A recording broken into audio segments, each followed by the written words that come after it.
Hello, BookTube, and welcome to your Daily Penguin. This is our tour through my Penguin Classic wall. I'm once more filming on the iPad, or the MacBook rather.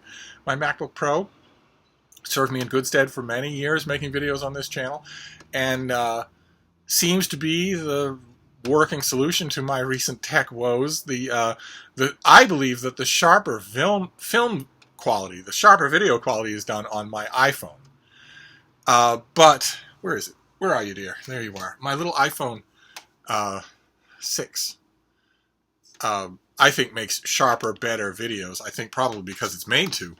But it has no storage. I don't know how I ever did it. I filmed a lot of videos on that phone, but I don't know how I ever did it. It's at like right at 12 gigs out of 15. So there's no room at all. I can't make a whole day's worth of videos on that phone. I would have to stop. And I remember this. I remember doing this for many, many hundreds of videos. I have to stop, upload the video, clear it, delete it, and then make another one, and then stop and upload that. It's ridiculous. That's why I got my iPhone 7S. So I don't have to worry about that with this machine. So I might continue to do this for a while. I'm fiddling around with light to make myself a little less grainy, although at my age I'm grainy anyway, and also to make the background a little bit more visible. I think that has largely worked, at least as good as it's going to work on this machine. So anyway, we're doing a tour through my Penguin Classic wall where you can never tell. Like, for instance, what if I turn this off? Does that make it better or worse? I honestly don't know. Well, I'll let you tell me. We're taking a tour through my Penguin Classic wall, and unpredictability has been the name of the game. What about if we add light here? Does that help at all? If we flood the room with light? No? More? Yes? No. See, if I do that, then the background gets darker. If I do this, then the background is clearer. Okay, whatever. And today we continue with unpredictability, where you just don't know what you're going to get. And in this case, it's unpredictability of a kind that aligns with one of the editorial choices that I mentioned that Penguin often does, which is to pick something that isn't a canonical classic and just put it in the Penguin Classic line. And that is this. This is The Power of Nonviolent Resistance, which is a title that the editor, Tridip Surud, gave to Selected Writings of Gandhi. This is a volume of the Selected Writings of Gandhi. And I got this volume, it has a pub sheet in it, and I got this in 2019, so we may have seen it on this channel. I have read it a couple of times since then. This is, it's fascinating, absolutely fascinating. This is meant to be, in a way, the progression of Gandhi's thought on nonviolent and passive resistance, and what he thought it could do, and how he thought it could answer the world's problems. And I have read a lot about Gandhi. I have read Ramachandra Guha's gigantic books on him, and I have loved them. He's fascinating to read about. I have conflicted thoughts about him as a person. I mean, just as a figure in history, and also in his letters and his autobiography and his various writings, because I believe that the more power he got, the more insane he got. I think he was, by the time he was assassinated, I think he was almost completely insane. At least in any, maybe not in a clinical sense of hearing voices or anything like that, but definitely in the sense, the equivalent sense that you would get to like a mega successful rock and roll star who no longer feels they need to dress in a conventional way, no longer feels they need to act in a conventional way, can say and do whatever they want, exercise any whim, be any kind of moral or personal freak that they want to be, because in their own little world they have unlimited power. No one's going to tell them not to. I've met some of those creatures. And it's sad. In a way, it's very sad. They are not tethered to reality anymore at all, and that's always sad. That never works out well. Whether it's a $40 billion a year Hollywood star who decides that the thing that he really wants to do, it's almost always men, so that's why I'm using he. The thing that he really wants to do is be a pig farmer.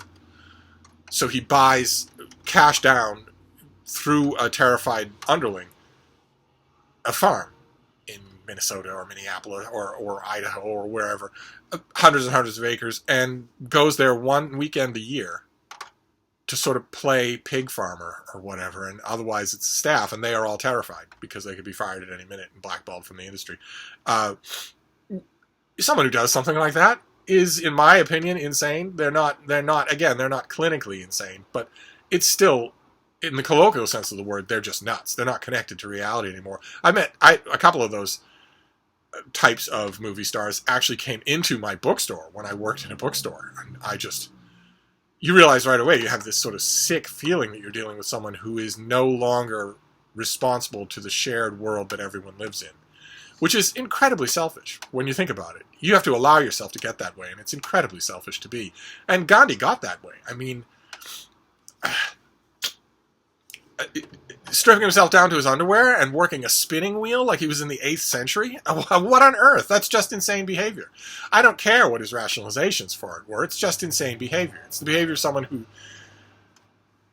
is incredibly concentrated on his own personality to an unhealthy extent.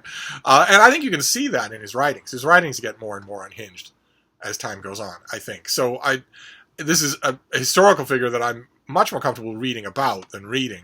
And this volume summarizes why. Because nowhere in this volume does Gandhi admit the limitations of nonviolent resistance. And nowhere is that more evident in here than an essay he wrote, I think, in the early 1940s called How to Combat Hitlerism. Where it's difficult to make it out in the gobbledygook of his language, but where he seems to advocate simply exercising the power of nonviolent resistance against Nazi Germany. And that is the limit of nonviolent resistance, is that if you had done that, the limit of nonviolent resistance is that some problems that humans create can only be solved by violence. And nobody likes to admit that. And Gandhi didn't admit it. By the time he was a worldwide superstar, he just flat out denied it. And I don't know how he could do that. If Germans had presented Hitler with nonviolent resistance, which they pretty much did, you know what would have happened because he took over the country. If the Allies, the rest of Europe and the Allies had presented Hitler with nonviolent resistance, he would have taken over the world. And we'd be living under that tyranny today. We'd have all the stamps, all the buildings. Some things need to be resisted with a little more than just you sitting in the road. We're seeing that in America today. We're seeing two sides of non-Gandhian resistance in America, and massive movements in America, and actually all throughout the world. Most lately in Lebanon, where you're seeing thousands and thousands and thousands of people take to the streets. And they are largely nonviolent. They mainly want to clog up the streets, stop traffic, make business impossible, make sure that governments know they are unhappy, make worldwide attention, get on social media. They're mainly interested in doing that. And by mainly, I mean 99%. And then you have an element in those protests which can call themselves peaceful, that the 99% of those protests are peaceful. There's an element in those protests that want to be violent. And a large part of that element is suborned, at least in America, directly by Donald Trump's re-election campaign. And that is not a flight of paranoid fancy because, of course, there is an email chain.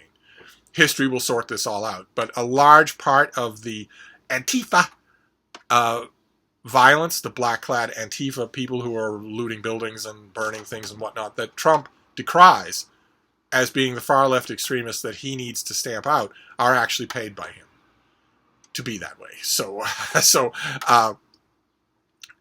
aside from that tiny fraction, most of the protests that you're seeing going on, for instance, in the United States since George Floyd was murdered, have been nonviolent, but not in the type that Gandhi would have. Gandhi would say they were still too violent.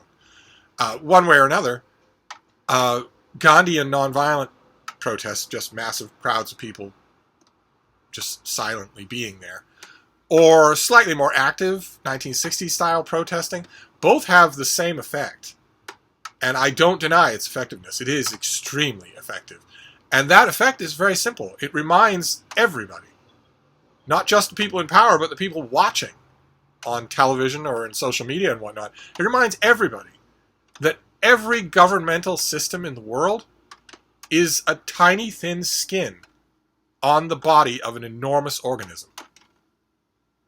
Every single one.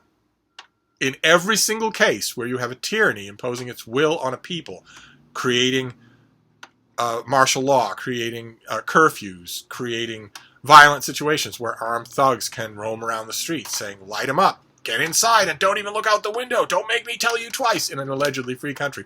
In every single circumstance like that, the number of people who are at the moment being victimized by that governmental system outnumber the governmental system by 10,000 to 1 in every single circumstance. Government is a little skin on top of an enormous organism. And huge demonstrations remind everybody of that. They remind government of that. They remind onlookers of that. And they also remind the people in the protesting crowds that they're the ones who have the power. Always. They do. The only thing that stops people from exercising that power is the unwillingness to die, because you die as an individual.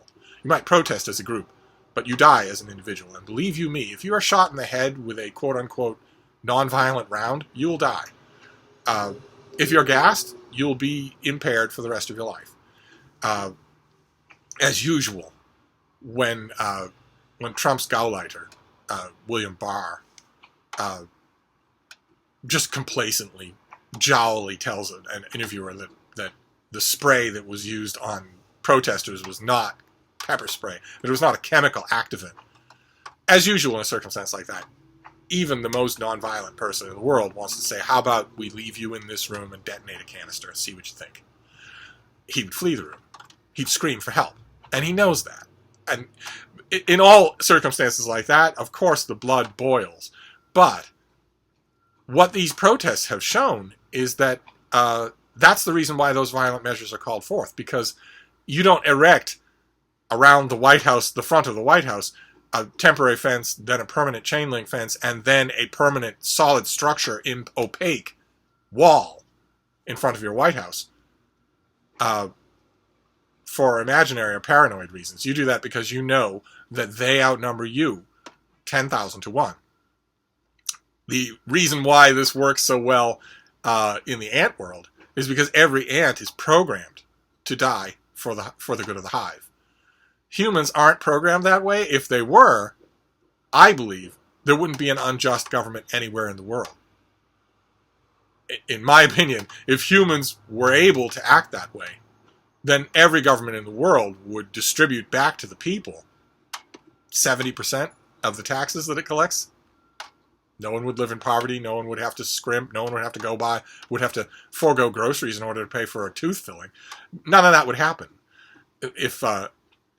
Because governments originated 17,000 years ago as a way for the collective to benefit all of the individuals more than the individuals can benefit themselves alone. That idea has been lost a long time ago, but that is how collective governments originally started, was that collectively you could make better for each individual than the individuals could for themselves. Individuals completely forgotten that, and as a result, all the power seems unbalanced, but it isn't true. It isn't true. Even in the most oppressive governments in the world, and on that list, maybe not at the top, but definitely there, I would include the United States under Donald Trump, aren't repressive enough to win. There isn't enough military cooperation, there aren't enough rounds, there isn't logistically enough of a way to do it. Unless the people involved act like occupied citizens ahead of time. If you give your occupied powers that kind of advantage organizationally, then maybe they have the upper hand just a bit. But these clogging the streets of New York and Boston and Philadelphia and Los Angeles with tens of thousands of people protesting is a very salient reminder that part of what Gandhi's talking about in all of these essays is true. People always outnumber their oppressors. It's just a wail of truth that runs throughout all of human history. You know, you look, for instance, to use a very culturally sensitive example, you look, for instance, at a Nazi concentration camp in Poland. Not during crisis when it was being built, not during crisis when there was an uprising, and not during crisis when it was being advanced on by the Soviets and the Allies and was dismantling itself. I mean, just on an ordinary Wednesday. On an ordinary Wednesday in any one of those camps, the inmates outnumbered their oppressors by 1,000 to 1. And almost never did anything come of that, because it's not hardwired into humans that way. If 10,000 humans want to wrest power from the 200 humans with guns who are exercising it over them, they have to be willing to die by the hundreds to get that to happen, and most people aren't, because we die individually. Sorry, that was a long digression to say this is fascinating stuff, but it is naive in the way that I find almost all of Gandhi's writings or pronouncements naive. And it comes down to the nub of how to combat Hitlerism. There cannot be a single person anywhere in the world who isn't unbelievably happy when they look at the historical record that Gandhi was not followed. There can't be a single person anywhere in the world that isn't incredibly happy that when it came to combating Hitlerism, the world chose to do it with violence instead of nonviolence. Nonviolence would not have worked. It would not have worked. It is exactly what it wanted, and it didn't happen. That kind of a thing, that kind of contention, runs throughout this book. So if you get it, this is a very good, well-curated collection of Gandhi's writings, but be prepared to argue with it. That in a good way, in the good sense of the term. You're going to argue with this from start to finish. I don't know, unless maybe you aren't. Maybe you will agree with Gandhi in ways that I never did. I looked at this and thought, no. If nobody does anything except quietly register their dissent, if we follow the absolute rule of nonviolent resistance as it's laid out here, which I admit is a little more extreme than even most other kinds of nonviolent resistance, and a crowd of parents who exercise nonviolent resistance while their children are being murdered don't deserve a good ending. They don't deserve a good end to their nonviolent resistance. That kind of naivete runs throughout this book, and it might cause you to argue with Gandhi, of all people. So I recommend it for that. Absolutely. I also recommend it because I love that a volume like this exists in the Penguin Classic line. Absolutely think that's fantastic that they do this, that they regularly now reach out and get volumes like this that don't seem conventional. It's not the 80 millionth reprint of David Copperfield. I approve of that. We're going to see a lot of these kinds of unconventional Penguin Classics as we move along. Didn't expect to find this one today. Sorry about the digression. It's explicitly political, so you are free to disagree with me. Although I don't think there can be any disagreement that in How to Combat Hitlerism, Gandhi is just plain wrong. I don't think we can disagree about that, right? We can agree with Gandhi in that essay. He says, if you fight Hitlerism with violence, which is, he points out that it has raised violence to an art form, it is violence itself. If you fight it with violence, a whole lot more people are going to get hurt and die as a result than would otherwise. Well, yes, that is inevitably true, but I'd be interested to know what you think of that. It's true that millions of people were hurt and killed because the world decided to fight Hitlerism with violence than would have been hurt or killed if the world had said, do what you want, but we disagree. We resist you. Non-violently, but we resist you. Probably you can say that fewer people would have died if the world had done that, but at what price? These are the kinds of questions that I always have when I pull down this book. As you can tell from the shape of it, I do pull it down often, but you will too. It's a fascinating thing, in a way, more thought-provoking than most Penguin Classic books, especially in 2020, in the world we live in, where nerves have already been frayed raw by a worldwide pandemic that has directly impacted people. This is not like the annual flu, where you know somebody who knows somebody who's having a really rough time of it, but you're not affected. Now people can't go to work, can't leave their houses, can't walk down the street, and the zeitgeist has changed. Even when you're allowed to do that, you're thinking about it in a way you weren't before. That, plus inequities everywhere that have been laid bare by governmental responses to the pandemic. Some governments have done a fantastic job with responses. Others have done a horrible job. And the people who constitute those governments and give them power and hand over all their money are saying, well, why? Why am I obeying you at all and subsidizing you if you can't even come through in a crisis? Why am I doing that? So that is leading to people protesting. It's leading to people having a lot of Gandhi-esque thoughts. So maybe this is the time to read this book. One way or another, I do recommend it. Gandhi's no great prose stylist, but the ideas that he raises are interesting. I don't think that tomorrow's Penguin will be explicitly political. We'll probably have moved on safely to literature by then. So I'll wrap this up, and I will see you then. Thank you, BookTube.